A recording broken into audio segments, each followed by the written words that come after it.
Option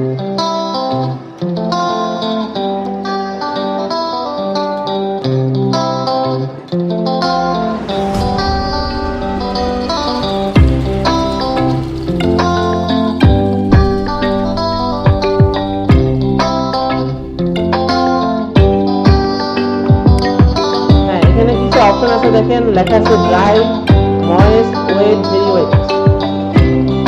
mixture ব্রাশটা select করলে এরকম কিছু অপশন পাওয়া যায়, যেটা কাস্টম দেওয়া আছে বর্তমানে।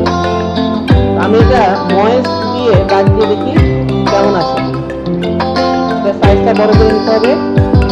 ব্রাশে ময়েস্ট দিয়ে দাগ দিচ্ছিলেন। কালারটা নিতে হবে আমাদের, কালার এই কালারটা লাগবে সাদাটা। এবার ময়েস্ট দিয়ে দাগ দিচ্ছি।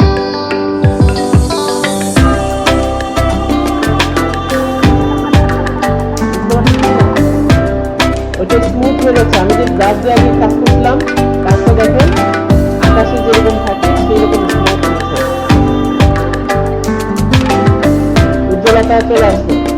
এবার আমাকে নিচে এই কালারটা চেঞ্জ করে দিতে হবে। কালারটা আমি এইরকম কালার। এবার দেখাচ্ছি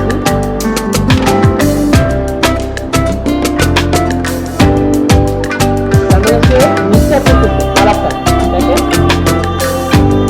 ওটা কালার মিক্সচার। তারপরে আমি আরেকটু ডিপে রাখবো, কালারটা নিচ্ছিলাম।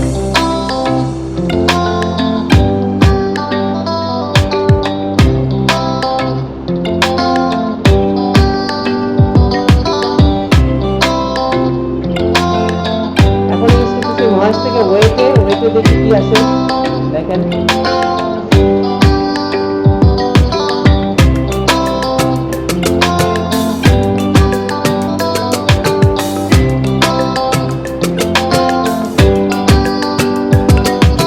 আরেকটু সাদার অপশন নিয়ে আসতে হবে। তাহলে আমি সাদাটা এটা সিলেক্ট করতেছি। তারপরে এখান থেকে কিছুটা সাদা,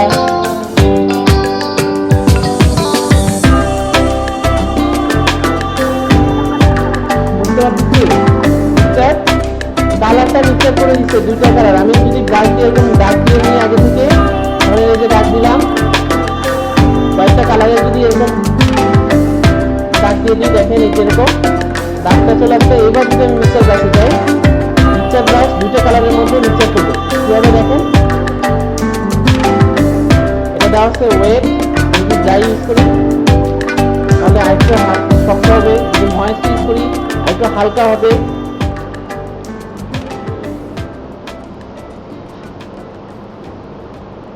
এখান থেকে কালারটা আমাদের নিয়ে নিতে হবে, সাদা কালারের মধ্যে নিচ্ছি। দেখেন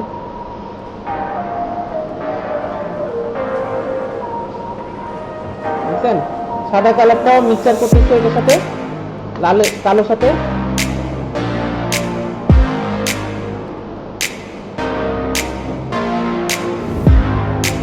এরকম আর কি, যে কয়েকটা কালারের সাথে সে মিক্সচার করতে পারে।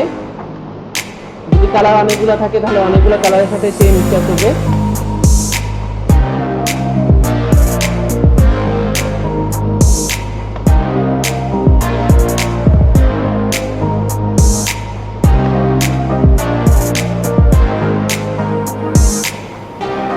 আমরা এরকম একটা ছবি নিয়ে এটার উপরে ট্রাই করে লিখতে পারি।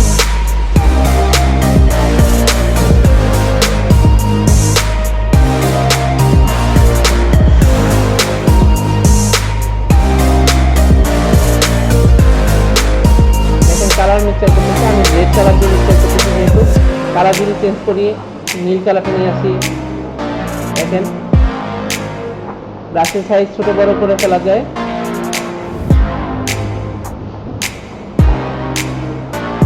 আবার নীল থেকে যদি অন্য একটা কালার নেই,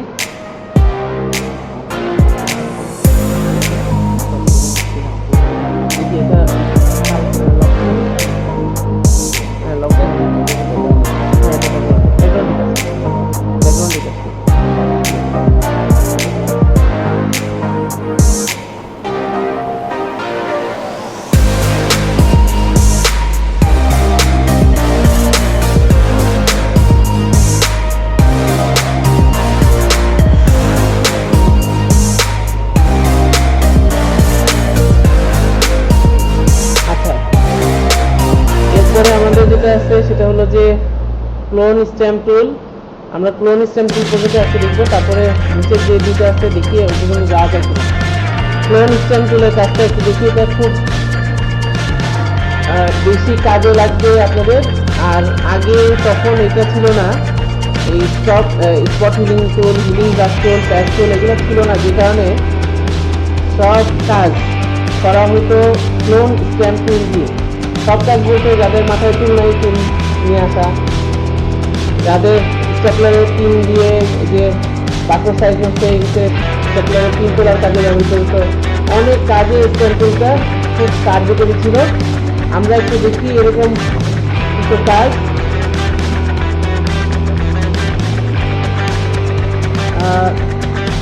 যেমন এটার উপর একটা কাজ করে দেখাই যে এরা তো হাঁটতেছে, আপনারা ক্লাসের শুরু থেকেই দেখতেছেন এটা এক জায়গায় দাঁড়ায় আছে। আমরা আজকে চেষ্টা করবো ওকে এই পাশে নিয়ে আসতে, ওকে এত দূরে আসার তো কথা ছিল নাকি, যদি এতক্ষণ হাঁটতো। তাহলে আমরা স্ট্যাম্প টুল দিয়ে এই কাজটা করতে পারি কিনা সেটা দেখেন। আমি প্রথমে লেয়ার জিরোর লকটা খুলে নিচ্ছি এবং স্ট্যাম্প তুলে চলে যাচ্ছি। স্ট্যাম্প টুলের কাজ আসলে আপনারা যারা ওই যে দেখছেন এরকম একটা বক্স থাকে না, যেখানে একটা সিল থাকে, সিলটা ফার্স্টে একবার নিয়ে আমি যে জায়গায় করবো সেখানেই সেটা সিলটা বলছি, তাই তো? ওইটাই হলো স্ট্যাম্প টুল। এটাই ছবিটা দেওয়া হচ্ছে, সেই সিলের ছবি দেওয়া হচ্ছে, ভালো মতো খেয়াল করেন। স্ট্যাম্প টুল বলতে বোঝাচ্ছে যে ওইটাই, যেটা আমরা বক্স থেকে কালো কালি বা নীল কালি নিয়ে আরেক জায়গায় সিল। তো আমরা আজকে সেই সিলের কাজটাই করবো। দেখি এটাকে বড় করে নিচ্ছি, এই সমান করে ওর পুরাটা সমান করে বড় করে নিয়ে স্ট্যাম্প নিতে হয় অল্টার চাপ দিয়ে ধরে। অল্টার চাপ দিয়ে ধরে আমি একবার ক্লিক করবো, তাহলে আমার হাতে দেখেন চলে আসছে, এই যে মাউসের হাতে এটা চলে আসছে স্ট্যাম্পটা। এবার আমি যদি নতুন লেয়ারে যাই, নিউ লেয়ারে গিয়ে যদি একবার এই বরাবর ক্লিক করি, এটা ঠিক বরাবর বসায় নিয়ে একটা ক্লিক করি, তার মানে ও ওইখান থেকে স্ট্যাম্প নিচ্ছে। আমি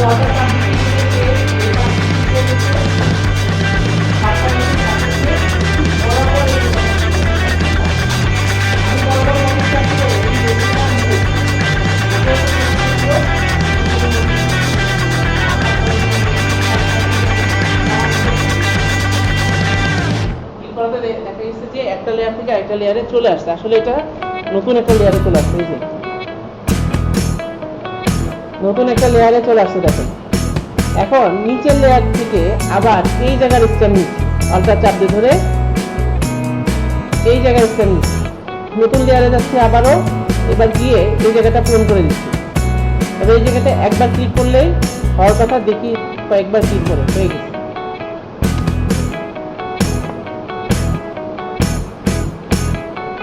আবার দেখাচ্ছি আমি, এখানে আসলে দুইটা লেয়ার, দুই জায়গায় ক্লিক করছি, এক লেয়ার থেকে নিয়ে আলাদা আলাদা লেয়ারে দুইবার ক্লিক করছি, তাহলে হয়ে গেছে। আবার দেখাচ্ছি আমি স্ট্যাম্পটা কিভাবে হলো। দেখেন আমি লেয়ার জিরোতে আছি, লেয়ার জিরোতে থাকা অবস্থায় রাউন্ডটা এমন ভাবে গোল করছি যেন এটা ওদেরকে ফিল আপ করে, মানে পুরোটা সিলেক্ট করে ওদের। অল্টার চাপ দিয়ে ধরছি, ধরে ওদের গায়ের উপরে মাঝখান বরাবর গায়ের উপরে একটা ক্লিক করছি, ছেড়ে দিচ্ছি অল্টার, আমার হাতে চলে আসছে ওরা। এখন যদি আমি এই লেয়ারে ক্লিক করি তাহলে নড়াচড়া করাইতে পারবো না, সেই কারণে আমি নতুন একটা লেয়ার নিয়ে নিচ্ছি। নতুন একটা লেয়ার নিয়ে ওই যে বললাম এই দাগ আর ওই দাগ বরাবর এখানে একটা ক্লিক করতে, দেখেন ওই চাপটা পড়ে। আবার নিচে লেয়ারে আসছি, এবার নিব এই জায়গাটা, এই জায়গাটা তো কেউ নাই, দেখেন এই জায়গায় কেউ আছে, কেউ নাই। এই জায়গা থেকে অল্টার চাপ দিয়ে ধরে আমি এই জায়গার অপশনটা নিলাম, এই জায়গাটা নতুন আবার লেয়ারে যাচ্ছি, এইটা ফিল আপ করে দিচ্ছি, দুইবার ক্লিক করলেও চলবে। এখন দেখেন হ্যাঁ ছায়াটা দেখা যাচ্ছে, তাহলে আমার আর একবার ক্লিক